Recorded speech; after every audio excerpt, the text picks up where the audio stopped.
برنامه سیاسی و تحلیلی دیدگاه. به نام خداوند بخشنده و بی‌نهایت مهربان. درود و رحمت به معلم بشریت محمد مصطفی. با عرض سلام و ادب شوکت محمد با شما هستم. در برنامه تحلیلی امروزه دیدگاه درباره سخاوت قلابانه اوانگردی ها و جبهه بزرگی سوزندگی جنابشان حرف میزنیم.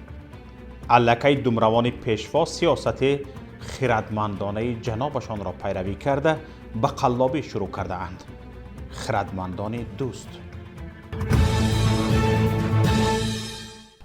روز 23 اکتبر گروه افراطی اوانگرد که با ابتکار وزارت کارهای داخله ساخته شده زیر چتر این وزارت عمل میکند، اعلان کرد در یکی از ناحیه‌های کشور مکتب میسازد. بسیاری ها از این اعلان به حیرت آمدند، زیرا این گروه طبق اعتراف رهبرانش نه تنها در هیچ جای ثبت نام نشده است، بلکه کمترین بودجه رسمی هم ندارد. خودشان اعتراف کرده بودند که آنها بودجه ندارند. امروز معلوم شد یکی از رهبران این گروه، فیروزی محمدالله که رهبر دیگری اوانگرد مرد خدا دولتوف او را خود خوانده می نامد، با استفاده از چند عکسی از جای ساختمان برداشتهش دروغ گفته است. سهم این گروه افراطی در ساختمان این مکتب همین قدر بوده است که چند عضو آن در مجلس والدان مکتبی مذکور شرکت کرده خبردار شده اند که آنها تصمیم دارند مکتب را نوسازی می کنند. گفتنی است رهبری گروه اوانگرد در صفحه فیسبوکیش نوشته بود که جوانان این گروه در ناحیه دوستی ولایت ختلان مکتب می سازند. گفته شده بود که اینک در دهه نور وخشی ناحیه دوستی ولایت ختلان با تشبث و اقدامهای گروه جوانان اوانگرد و ساکنان و فعالان دهه مذکور با راهی حشری دست جمعانه در نقشه هست که مکتب میانه عبارت از 9 صنفخانه، راهرو، اتاق مأموری و تالار خرد برای گذرانیدن واخوری ها ساخته به استفاده داده شود. اکنون نگاه کنید. شعبه معارف این ناحیه میگوید که این مکتب با مبلغ گذاری کمیته پدر و مادران دهه هایی که مکتب در آنجا جایگیر است و فرزندان آنها باید در این مکتب تحصیل کنند ساخته می شود. مدیر معارف ناحیه دوستی محمد شریف کمالوف به خبرگزاری از پلیس گفته است که کمیته پدر و مادران با سهم خود و مبلغ‌های جمع آورده اشان می‌خواهند این مکتب را سازند. خبرگزاری می نویسد عبدالرسول نورقابلوف دیرکتور این مکتب هم در صحبت بنیاد این مکتب را با مبلغ‌های کمیته پدر و مادران و حشره ساکنان تایید کرده، ولی از سهمگذاری گروه اوانگردی افراطی در بنیاد این مکتب اظهار بیخبری کرده است. نورقابلوف گفته که گروه اوانگرد تنها آمدن در یک مجلس کمیته پدر و مادران شرکت کردند و به مردم تشکر گفتند که به چنین کارها دست میزنند. دیرکتور مکتب تاکید کرده است که این مکتب را کمیته پدر و مادران میسازد. گروه اوانگرد به ساختمان این مکتب یگان ربط ندارد. دیرکتور مکتب به گپش را گوش کنید. آنها چی دارند که در ساختن مکتب اشتراک کنند؟ این خیلی گپ نیست که گروه اوانگرد مکتب می ساخته باشد. دیرکتور مکتب گفته شده است. اکنون سوال مطرح این است که چرا این گروه با این پررویی دروغ به این بزرگی گفت و از عاقبت‌های این که دروغش فاش می شود اندیشه نکرد؟ این جرأت رهبر گروه افراطی اوانگرد فیروزی محمدالله از کجا سرچشمه میگیرد و چرا او به خود اجازه میدهد کار چند دهه و صدها خانواده را به خودش و گروهش نسبت دهد؟ چرا این طور شده؟ اوانگارد گروهی است که 5 سال قبل با ابتکار وزارت کارهای داخلی ساخته شد و هدفش پیشگیری از گرایش جوانان و گروه‌های افراطی اعلام گردید. اما به زودی خود آن به یک گروه افراطی تبدیل گردید که نه تنها در شبکه‌های اجتماعی به فعالان آزاداندیشان می‌تازد، بلکه آنها را آشکارا تهدید به کشتن می‌کند. این گروه بیشتر به تبلیغ سیاست رژیم امام علی رحمان در بین اهالی و شبکه‌های اجتماعی مشغول است و طبیعی است که از جزئیات این سیاست و مثلا از سیاست بنیادکارانه پیشوای ملت آگاه است. سیاست بنیادکارانه، حالا در این مسئله گپ میزنیم. برای فهم‌تر شدن همین مسئله باید یک بخش این سیاست بنیادکارانه به شما تماشابینان گرامی شرح داده شود. بهترین نمونه شرح این سیاست را از خبرگزاری دولتی خاور که مثل گروه اوانگارد شب روز به ترغیب همین سیاست مشغول است میتوان دریافت. خواهش میکنم با دقت اهمیت دهید، با دقت گوش کنید. یکی از بخش‌های این تبلیغ زیر روبریکه جبهه بزرگی سازندگی قریب هر روز نشر می شود و از بنیادی هزارها انشاءات و کارخانه‌های جشنی گزارش می دهد. واهمه، جبهه بزرگی سازندگی. حالا میفهمیم که این جبهه بزرگی سازندگی است یا جبهه بزرگی سوزندگی. برای مثال این خبرگزاری در یکی از گزارش‌هایش می‌نویسد جبهه بزرگی سازندگی با استقبال جشن 30 سالگی استقلال دولتی جمهوری تاجیکستان در ولایت سوخت بنیاد و تجدید قریب 10,000 انشاءاتی جشنی استحصالی و اجتماعی پیش بینی گردیده است. سال روان بنیادی 1895 انشاءات به نقشه گرفته شده تا امروز 1376 انشاءات به استفاده داده شده اند که 72.6% نقشه سالانه را در بر میگیرد. در مجموع تا این دوره قریب 5394 انشاءات گوناگون مورد استفاده قرار گرفته نقشه عمومی 75% اجرا شده است. واهمه را دیده ایستاده؟ حالا به این رقم ها برمیگردیم. در شهر حصار باشد به گفته خاور بنیادی 767 انشاءات جشنی به نقشه گرفته شده تا امروز بیش از 375 عدد آن مورد استفاده قرار گرفتند. میریم شهر کولاب. در شهر کولاب با استفاده سپاریدن 873 انشاءاتی تعیینات گوناگون به نقشه گرفته شده است. از این شماره تا امروز 289 عدد آن مورد بهره برداری قرار گرفته است. انا واهمه. درباره این که اینها چگونه انشاءاتند، اگنتی اطلاعاتی خاور اکثر وقت خاموشی را اختیار میکند.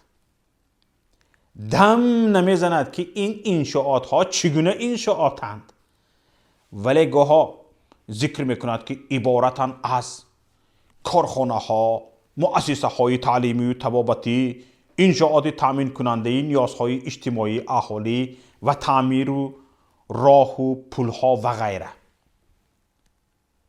اگنتی اطلاعاتی ملی خاور مطمئن است که همه این انشاءات در پرتو سیاست خردمندانه و بنیادکارانه پیشوای ملت بنیاد می شود.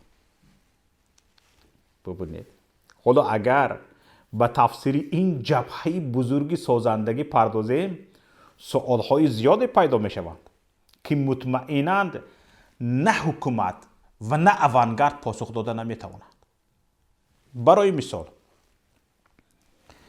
اهمیت دید تماشابینان عزیز، اگر به این حدودی 30,000 انشاءات جشنی بنیاد شونده 10 نفری کارگر جلب شده باشند، باید 300,000 نفر به جای کاری حداقل موقتی تامین می شدند. اهمیت داده ایستادید. المپیاد در سوچی روسیه رو به یاد بیارید. قریب نیمه از مهاجران کاری را ساختمان المپیادی در سوچی برگزار شده به کار تامین کرده بود. حالا باشد مردم از بیپولی بیکار خودکشی میکنند در تاجیکستان. یا اگر فرض کنیم که 20% این انشاءات را کارخانه ها تشکیل میدهند، پس حدود 6,000 کارخانه بنیاد شدند که اگر 20 نفری را به کار گیرند باید 120,000 نفر جای نوی کاری تشکیل میشد برای 120,000 نفر. کنی نیست. اکنون تماشابینان گرامی، همه ما تاجیکستانیان میدانیم که این کارخانه ها چگونه کارخانه اند، این انشاءات ها چگونه انشاءاتند. 10 حالت از کار ماندنی این کارخانه ها بعد 2 روز حدی اکثر 1 ماهی افتتاحشان رسانه‌ای شدند. آخرین مثالش هم همان کارگاهی دوزندگی ناحیه رودکی است که بعدی به غلاف گذاشته شدن قیچی و 10 قدم آن طرفتر رفتن قیچیداری اساسی کشور از کار ماند. ماشین های دوزندگی غیب زدن، خود از خودشون گریخته رفتن، داد از دست این بینای کارفرماها گفته. 1 روز رسانه ها می روند که خبرنگاران در سیخ دوزندگی، در کارگاهی دوزندگی ناحیه رودکی که چند روز پیش جنابشان افتتاح کرده بود، 1 ماشین چاکدوزی نیست، رفت هست. از عاقب جنابشان نه مثل همین است. در اصل بنیاد حداقل 60-70% این کارخانه ها هم مثل به کار شروع کردن همان سیخ دوزندگی است، یعنی برای فریب گرنگی قیچی پیشوا. همین مسئولان ناحیه ها این کارها را برای فریب گرنگی قیچی پیشوا تشکیل کردند تا از بیکار ماندن قیچیش ناراحت نشود و آنها را از کار نگیرد. به این انشاءات های جشنی نه تنها سرتراشخانه و دکانی تامینی پایافزار، بلکه حاجتخانه های عمومی و حتی عاقل مردم شامل است. چندین رسم ها، صورت های در شبکه های اجتماعی چرخ میزنند که جنابشان در افتتاح کاشانه حسن، در افتتاح سرتراشخانه شرکت کرده است. رئیس جمهور یک کشور می رود در یک ناحیه دوردست سرتراشخانه افتتاح می کند. سرتراشخانه کاشانه حسن. باور ندارید؟ من حکومت های ناحیه ها وظیفه گرفتند که باید از بنیاد فلان عدد انشاءات جشنی گزارش دهند. در نوبت خود آنها رئیسان جماعت و دهه ها را وظیفه دار کردند. اگر فرضاً در کدام دهه یک دکانی تعمیری پایافزار یا سرتراشخانه ساخته شد، در حال آن را بر روی خط وارد میکنند. در ناحیه هایی که سفر رئیس جمهور در نظر است، گاه خانه های مردم و عاقلی آنها را وارد روی خط انشاءات جشنی می سازند. عاقل گاو و گوساله در همین رقم های ҷабҳаи бузурги созандагӣ ворид шудааст. бубинед, барои мисол як хонандаи мо навиштааст ки аз ноҳияи Бобоҷон Ғафуров ба бунёди хонаи истиқоматӣ машғул буд ки намояндагони ҳукумати ноҳия омаданд ва гуфтанд ки 2 рӯз қабл аз сафари раисҷумҳур ба девори хонааш як овезаро мечаспонанд ва баъди рафтани Эмомалӣ Раҳмон онро мекананд. гапзанон кардаанд. баъд овезаро оварда мечаспонанд ки дар он бо кашидани нақшаи хонаи ин сокини ноҳия навишта шудааст: бунёди маркази хидматрасонии Суғдиён. ҳуҷраҳои хонаи ин шаҳрвандро дар нақша ба кошонаи ҳусн, мағоза, сехи дузандагӣ ва ғайра тақсим кардаанд. ба ҳамин шакл пойдевори оғири як нафарро дар ноҳияи Сиптамен ҳамчун пойдевори сехи панирпазӣ муаррифӣ мекунанд. ин мактубҳо ба мо омада истодааст, ба мо менависанд. ҳоло акнун бубинед, фаҳмидед ин 30,000, 40,000, 50,000, 60,000 иншоотҳо чӣ гуна иншоотҳо ҳастанд? ҳолонки аксарияташ дурӯғ аст. ҳоло чаро гурӯҳи авангард ки бинобар авангардиаш дар таблиғи пешвояш аз ҳамаи ин сирҳо огоҳ аст ва медонад ки мақомоти дигар чӣ гуна пешво ва мардумро фиреб мекунанд, аз ҳамин усул истифода накунад? чаро истифода накунад? мекунад. ҳақ дорад охир. барои чи авангард накунад ин фиребу ин найрангро? дигар мақомотҳо шоху дум доранд магар ки ба авангардиҳо фиребу найранг иҷозат набудааст? мекунанд. раисони шаҳру ноҳияҳо, ҷамоатҳову маҳаллаҳо, вазиру раис ва ғайра ҳақ доранд оғилро сехи панирпазӣ муаррифӣ карда қайчи ба дасти пешвояшон диҳанду авангард ҳақ надорад магар? ҳақ дорад. вазорати корҳои дохилӣ дар як сол аз даҳҳо амали террористӣ пешгирӣ карда садҳо террористро боздошт карда метавонаду як авангарди калон мактаб бунёд накунад?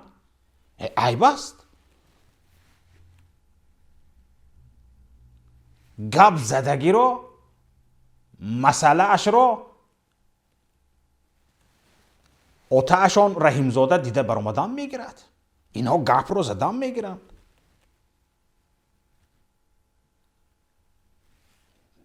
не? пешакӣ медонанд чӣ кор кунанд охир.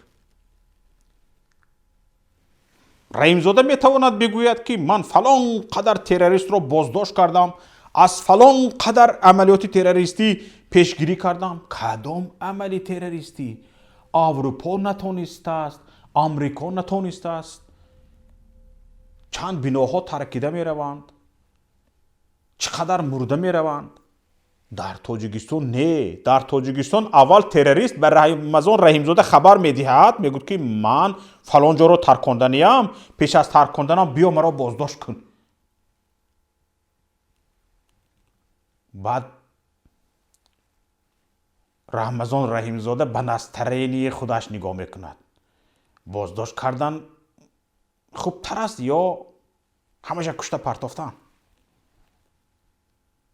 агар кушта партофтан авло бошад, сценарияшро мекашад. ба сценария нависӣ ҳунар дорад охир. чанд сценария навистааст, чанд драмаҳо навистааст, сценарияҳои филм навистагиаст Рамазон Раҳимзода. чаро як сценарий амалиёти террористиро навишта натонад? метонад. ана ҳамин аст дига ҳаёт дар Тоҷикистон.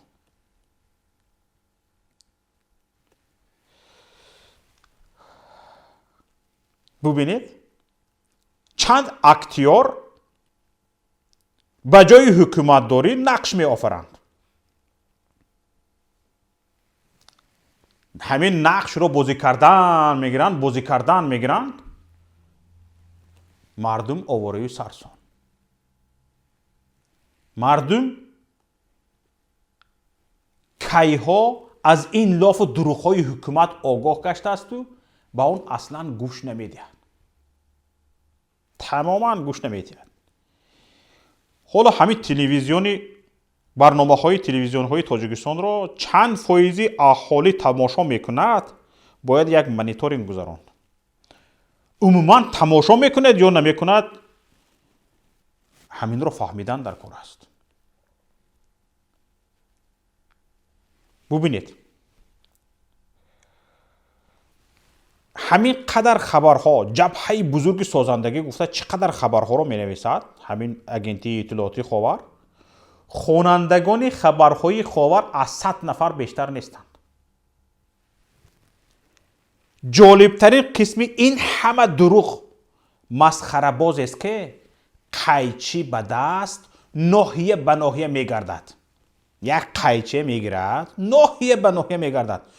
حکومتداران تاجیک با همین اوانگارد و آواره‌گردتان، با همین جبهه بزرگ سوزنده ویرانکارتان، کیف شما، کیف شما، کیف پیشوایتان. نه عقل دارید و نه تمیز، نه شرم، نه حیا، نه جوانمردی. پوست از پوست خر غفص. بیچاره مردم از دهان کودکانش کنده گرفته مکتب میپوشد. شما میگویید من کردم. راه میسوزد. شما میگویید من کردم. آب بجای این دست پیش بر گرفته همراهی جنابتان یک به مردم ملت تشکر کنید نمیشود. اگر سیاست سازندگیتان همین باشد دوام دادن گیرید. انا همین سیاست سازندگی جبهه بزرگ سازندگیتان را کنی ببینیم چند قدم دیگر میمانید. تماشابینان گرامی و شنوندگان محترم رادیوی پیام، اینجا نهایت برنامه امروزه دیدگاه است. برای پیگیری بیشتر از برنامه‌های ما لطفاً به شبکه یوتیوبی پیام تیوی و کانال تلگرامی ما ابونه شوید. کسانی که این برنامه ما را از شبکه ماهواره‌ای تیپلیوس تماشا میکنید لطفاً نظرهایتان را توسط پیام فرستک‌های تلگرام، ایما، واتساپ و وایبر به رقم 49 15 16 46 15 947 فرستید. با امید دیدار در روز دیگر. السلام علیکم و رحمت الله.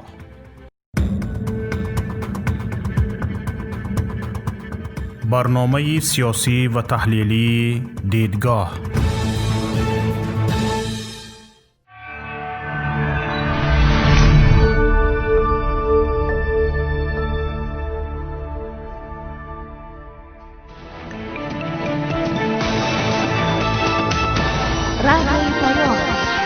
در فضای سیاست صدای جدید. رادیوی پیام. علم، فرهنگ، نوید. رادیوی پیام. مشورت، بحث، گفت و شنید. در تمام دنیا روی رسانه اینترنتی رادیو پیام .net